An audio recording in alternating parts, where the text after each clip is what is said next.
Hello nursing aspirant, welcome to nursing career point. आप सब ने एबीजी तो देखा रहेगा, बट आप सबको एबीजी रीड करना आता है क्या? तो चलो आज मैं आपको सिखाता हूँ सबसे इजी तरीका। तो आज हम सीखने जा रहे हैं एबीजी। तो एबीजी सीखने से पहले हमारे यूट्यूब चैनल को सब्सक्राइब करना मत भूलिए, क्योंकि इस यूट्यूब चैनल पे आपको मिलने वाले हैं सबसे तेज अपडेट्स और नर्सिंग रिलेटेड नॉलेज। तो चलो हम एबीजी सीखते हैं। तो फास्ट एनालिसिस एबीजी का हमारी तरफ से। तो पहले देखेंगे व्हाट इज एबीजी। तो ABG means arterial blood gas is a blood test that measure how well your lung and body are maintaining oxygen, carbon dioxide and acid base balance। तो इसका डिटेल में हम देखेंगे अभी। तो why ABG is done? तो आप सबको ये पता होना चाहिए कि ABG क्यों करते हैं। तो उसमें डॉक्टर यूज़ एबीजी इन कंडीशन लाइक, तो कौन से कंडीशन है इसमें देखेंगे। Respiratory failure, chronic obstructive pulmonary disease COPD, उसके बाद डायबिटिक कीटोएसिडोसिस एंड उसके बाद अस्थमा। तो इन कंडीशन में हम एबीजी एनालाइज करते हैं। तो नेक्स्ट सैम्पलिंग साइट। जब हम एबीजी लेते हैं तो सैंपल कहाँ से लेना है ये भी पता होना चाहिए, क्योंकि वो कभी कभी हम सैंपल निकालते हैं वो वेनस हो जाता है, तो वेनस का कोई मतलब नहीं रहता है, तो हमको सैंपल ये आर्टेरियल से ही लेना रहता है। तो इधर सैंपलिंग साइड हम देखेंगे तो इसमें है ब्रैकियल, रेडियल, फीमोरल और डॉर्सैलिस पेडिस, बट मोस्टली हम लेते हैं वो आर्टेरियल और फीमोरल लेते हैं। तो ये जब निडल जो इंसर्ट करनी रहती है वो 45 डिग्री में हम लोग निडल इंसर्ट करते हैं, वो भी रेडियल आर्टरी से और मोस्टली फीमोरल से। प्रेफर साइड रेडियल और फीमोरल। तो उसके बाद देखेंगे कंपोनेंट्स ऑफ एबीजी। कंपोनेंट्स में है pH, partial pressure of carbon dioxide PaCO2, then PaO2 and bicarbonate and oxygen saturation. इसका वैल्यूज़ और वन बाय वन हम लोग देखेंगे अभी। तो पीएच का नॉर्मल वैल्यू रहता है 7.35 टू 7.45। ये देखो इधर नॉर्मल ब्लड पीएच स्केल लिया गया है नीचे, तो इसमें देखो कि 7.35 से नीचे आ गया तो 7.25 7, तो ये हो गया पीएच एसिड, मीन्स एसिडोसिस हो गया, और 7.45 से ऊपर गया तो अल्कलोसिस हो गया। ओके। तो नेक्स्ट है partial pressure of carbon dioxide means PaCO2। How well CO2 is removed by lungs. उसका नॉर्मल वैल्यू रहता है 35 टू 45 mm ऑफ Hg। ठीक है। तो नेक्स्ट देखेंगे पार्शियल प्रेशर ऑफ ऑक्सीजन। इसमें how much oxygen is in your blood, ये हम देखेंगे। इसका नॉर्मल वैल्यू रहता है PaO2 का 80 टू 100 mm ऑफ Hg। तो नेक्स्ट कंपोनेंट है बाइकार्बोनेट HCO3। ये बाइकार्बोनेट है metabolic component of acid base balance का, ये किडनी में मेंटेन होता है इसका। तो नॉर्मल वैल्यू है 22 to 26 milliequivalent per litre. तो नेक्स्ट कंपोनेंट है ऑक्सीजन सैचुरेशन। ये हम सैचुरेशन पल्स ऑक्स से ये सैचुरेशन जो देखते हैं वो रहता है, वो उसका नॉर्मल लेवल है 95 टू 100। इसमें measure the percentage of haemoglobin binding sites in the blood stream occupied by oxygen, reflecting how effectively blood carrying oxygen to tissue. Okay. तो नेक्स्ट देखेंगे acidosis versus alkalosis. Means acidosis क्या रहता है और alkalosis क्या रहता है।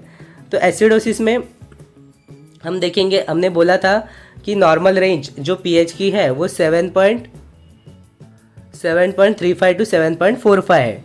जब ये 7.35 से कम होता चला जाएगा, मीन्स 7.25 7.15 7, तो ये एसिड की तरफ चला जाएगा, मीन्स एसिड बनता जाएगा अपने बॉडी में। पीएच का जैसे वैल्यू कम होता जाएगा तो एसिडोसिस की तरफ चला जाएगा, और अल्कलोसिस की तरफ जाएगा तो वो 7.45 के ऊपर चला जाएगा। उसमें बाइकार्बोनेट बढ़ता जाता है, तो ये इधर चलेगा तो 7.55 8 8.5, तो अल्कलोसिस, अपना पीएच अल्कलोसिस की तरफ जा रहा है, ये हम बोल सकते हैं। ठीक है, ये क्लियर होगा एसिडोसिस वर्सेस अल्कलोसिस। देन हम नेक्स्ट देखेंगे ROME मेथड, रोम मेथड। ये हम डिटेल में आगे जानेंगे, तो सिर्फ ओवरव्यू हम इधर देखेंगे कि respiratory opposite metabolic equal, means respiratory में अपोजिट रहता है और मेटाबॉलिक में इक्वल। ये आप याद रखो, आपको बाद में डिटेल में बताता हूँ। तो नेक्स्ट है respiratory acidosis. Respiratory acidosis is a condition where the body retains too much carbon dioxide due to inadequate ventilation causing the blood to become acid। Means inadequate ventilation की वजह से रेस्पिरेटरी एसिडोसिस होता है। तो इसमें देखेंगे pH कम हो जाता है, मीन्स एसिड की तरफ बढ़ता जाता है। तो pH लेस देन यूजुअली 7.35 से कम होता है। इसमें कार्बन डाइऑक्साइड का लेवल बढ़ जाता है क्योंकि इनएडिक्वेट वेंटिलेशन होता है, ऑक्सीजन लेवल कम हो जाता है बॉडी का, डीप ब्रीदिंग की वजह से वो कार्बन डाइऑक्साइड का लेवल बढ़ जाता है। तो इसमें बाइकार्ब्स कंपेंसेटर रहता है और कभी कभी वो नॉर्मल भी रहता है। तो नेक्स्ट देखेंगे हम रेस्पिरेटरी अल्कलोसिस। तो रेस्पिरेटरी अल्कलोसिस में is a condition where the blood become too alkaline, high pH उसका होता है, due to decrease in carbon dioxide.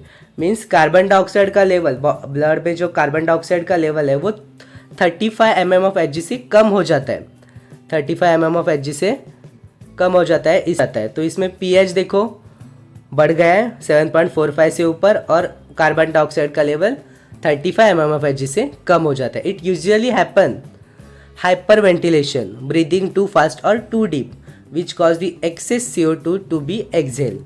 Means hyperventilation, हम डीप ब्रीथ लेते हैं ना, फास्ट ब्रीथ करते हैं, तो उसकी वजह से अपना CO2 जो रहता है वो वॉश आउट हो जाता है, एक्सेल हो जाता है। तो CO2 का लेवल बॉडी में कम हो जाता है, तो ऑक्सीजन इस टाइम ऑक्सीजन का लेवल भी बढ़ जाता है। तो ये होता है रेस्पिरेटरी अल्कलोसिस। तो नेक्स्ट देखेंगे रेस्पिरेटरी, हाँ ये इजी वे है। इसमें हम देखेंगे, देखो pH is inversely proportional to carbon dioxide. Means ये इधर याद रखना है, आपने पहले देखा था ना रेस्पिरेटरी अपोजिट, हम इधर देखा था ROME, respiratory opposite metabolic equal. तो रेस्पिरेटरी अपोजिट का यही मीनिंग है, उसका pH inversely proportional to carbon dioxide हो जाता है। तो इधर देखो आप, रेस्पिरेटरी एसिडोसिस में क्या हो जाता है, pH कम हो जाता है, डिक्रीज हो जाता है। एसिड होने के कारण से pH कम हो जाता है और कार्बन डाइऑक्साइड बढ़ जाता है, ये इन्वर्सली रहता है इसकी वजह से। और रेस्पिरेटरी अल्कलोसिस में सेम pH बढ़ जाता है और कार्बन डाइऑक्साइड कम हो जाता है। इजी वे है, आप एक स्क्रीनशॉट लेके रख सकते हो, आपको बहुत काम आ जाएगा। तो नेक्स्ट देखेंगे हम मेटाबॉलिक की तरफ जाएंगे। रेस्पिरेटरी अपना हो गया, तो अभी मेटाबॉलिक देखेंगे, मेटाबॉलिक एसिडोसिस। तो मेटाबॉलिक एसिडोसिस में is a condition where the blood become too acidic, low pH रहता है, due to decrease in bicarbonate और an increase in acids in the body. Okay, acidosis की वजह से एसिड होता है। मेटाबॉलिक का कॉज क्या है, किडनी की वजह से bicarbonate. It's means bicarbonate metabolic में इफेक्टिव कंपोनेंट्स, इंपॉर्टेंट कंपोनेंट्स क्या रहता है, बाइकार्बोनेट। जैसे रेस्पिरेटरी में रहता है कार्बन डाइऑक्साइड, हाँ तो ये याद रखना, रेस्पिरेटरी में कार्बन डाइऑक्साइड, मेटाबॉलिक में बाइकार्बोनेट। तो इट्स ऑकर व्हेन, मीन्स कब ये हो जाता है मेटाबॉलिक एसिडोसिस में, एसिडोसिस। तो देखेंगे the body produces too much acid. Then second one, the kidney can not remove acid, क्योंकि किडनी में डिपेंड्स होता है सब। There is a loss of bicarbonate का लॉस हुआ, तब भी ये कंडीशन हो जाती है। तो एबीजी फाइंडिंग्स में आपको क्या क्या दिखता है, pH कम हो जाता है, एसिड मीन 7.35 से pH कम होगा और बाइकार्बोनेट भी कम होगा एसिडोसिस में। तो less than 22 milliequivalent per litre से कम बाइकार्बोनेट होगा। बाइकार्बोनेट का वैल्यू हमने देखा था 22 to 26 milliequivalent per litre. और ये जो PaCO2 है, कार्बन डाइऑक्साइड, वो कंपेंसेटर रहता है, तो इसमें ज़्यादा हम कंपनसेशन में वो कम होगा, बट वो नॉर्मल रहता है। हम दो ही वैल्यू मेटाबॉलिक में देखते हैं, पीएच और बाइकार्बोनेट। तो नेक्स्ट देखेंगे मेटाबॉलिक अल्कलोसिस। तो मेटाबॉलिक अल्कलोसिस में is a condition where the blood become too alkaline, means pH इसका हाई हो जाता है, पीएच हाई हो जाता है due to an increase in bicarbonate और loss of acid. Means bicarbonate का वैल्यू जो रहता है वो बढ़ के 26 के ऊपर हो जाता है, बढ़ जाता है 26 के ऊपर। तो ये क्यों हो जाता है हम देखेंगे।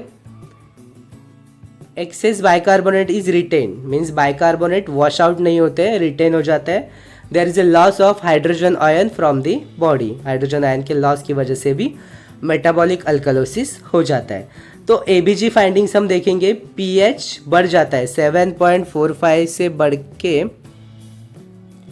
बढ़ जाता है 7.45 के ऊपर, और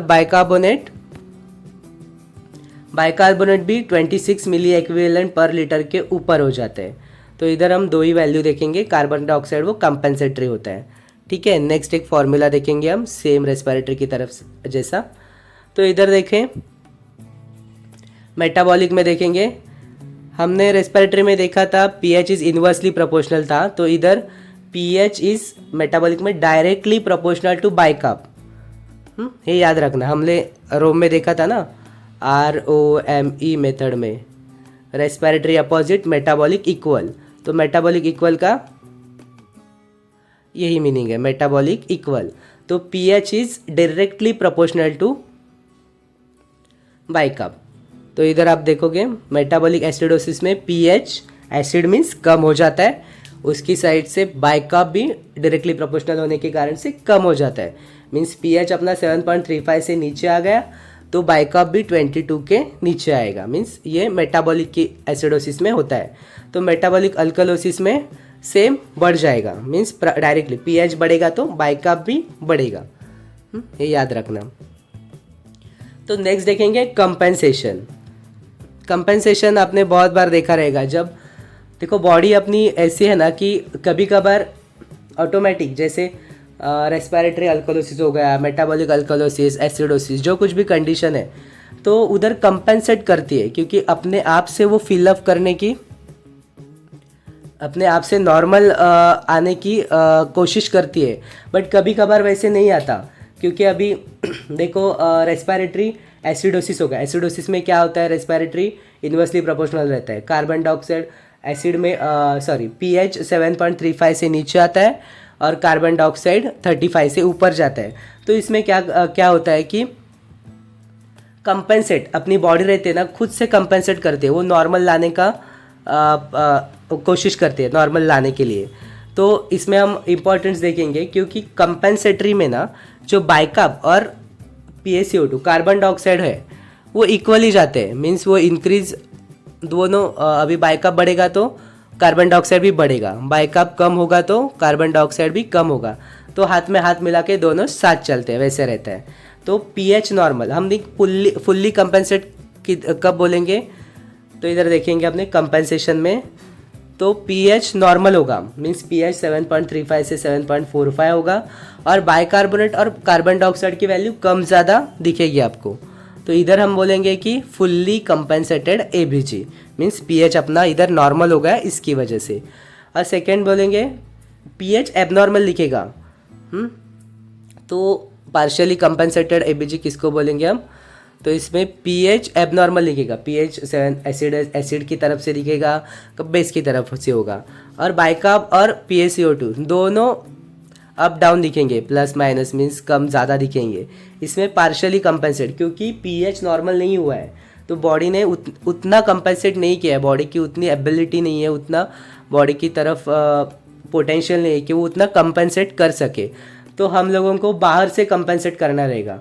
तो देखो एसिडोसिस हो गया, मेटाबॉलिक समझो, मेटाबॉलिक एसिडोसिस हो गया, तो उसमें क्या रहता है कि बाइकार्ब्स लेवल कम हो जाते हैं। नॉर्मल वैल्यू क्या है अपनी 22 to 26, तो बाइकार्ब्स लेवल कम हो जाता है, तो समझो 18 है बाइकार्ब्स, तो हमको कंपेंसेट करना रहता है बाहर से, तो हम बाहर से सोडा बाइकार्ब्स देंगे, तो वो नॉर्मल होने के लिए हम ट्राई करते हैं। वैसे ही रेस्पिरेटरी एसिडोसिस रहेगा, तो इसमें क्या रहता है, रेस्पिरेटरी एसिडोसिस में pH कम हो जाता है, CO2 इंक्रीज हो जाता है। CO2 35 to 45 नॉर्मल रेंज है ना CO2 की, तो वो 45 के ऊपर चला जाता है। तो हम लोगों को क्या करना रहता है, ऑक्सीजन थेरेपी पेशेंट को प्रोवाइड करनी रहती है। तो हम कभी कभी NIV पे डालते हैं, तो हाइपर ऑक्सीजनेट करते हैं, क्योंकि वो कार्बन डाइऑक्साइड जो रिटेन हुआ है वो वॉश आउट हो जाए। तो ये कंपेंसेशन रहता है, जो बॉडी अपनी तरफ से नहीं करता है तो हम बाहर से कंपेंसेट कर लेते हैं। तो नेक्स्ट हम ABG देखेंगे इधर। तो इधर वैल्यूज ब्लड गैस की हम देखेंगे। देखो pH है 7.250, तो ये क्या है, pH acidic. Okay, 7 normal range का है 7.35 टू 7.45। CO2 है 35, ठीक है, ये नॉर्मल है। अगर बाइकअप का वैल्यू देखोगे तो ये बाइकअप है 14.9, नॉर्मल वैल्यू क्या है बाइकअप की 22 टू 26 और 28। तो ये क्या हो गया, बाइकअप पे डिपेंड्स है, तो ये हो गया मेटाबॉलिक। और pH कम है तो क्या हो गया, एसिड, तो मेटाबॉलिक एसिडोसिस। इजी है ना। देखो बाइकअप का वैल्यू हमने देखा, तो बाइकअप अपना कम है, तो बाइकअप और pH दोनों कम है, तो क्या होगा, मेटाबॉलिक। बाइकअप वैल्यू क्या डिनोट करता है, मेटाबॉलिक, और pH कम हो गया तो एसिड। ओके, तो आप 1-2 ABG देख के ना इसे इंटरप्रेट कर सकते हो। तो आपको ये ABG का वीडियो कैसे लगा तो आप कमेंट में बता सकते हो। तो नर्सिंग एस्पिरेंट, आपको ये ABG एनालिसिस का वीडियो कैसे लगा ये कमेंट सेक्शन में जरूर बताना। अगर आपको वीडियो अच्छा लगा तो लाइक करना मत भूलना, और अपने दोस्तों के साथ ज्यादा से ज्यादा शेयर करो, क्योंकि उनका भी नॉलेज बढ़ सके। धन्यवाद।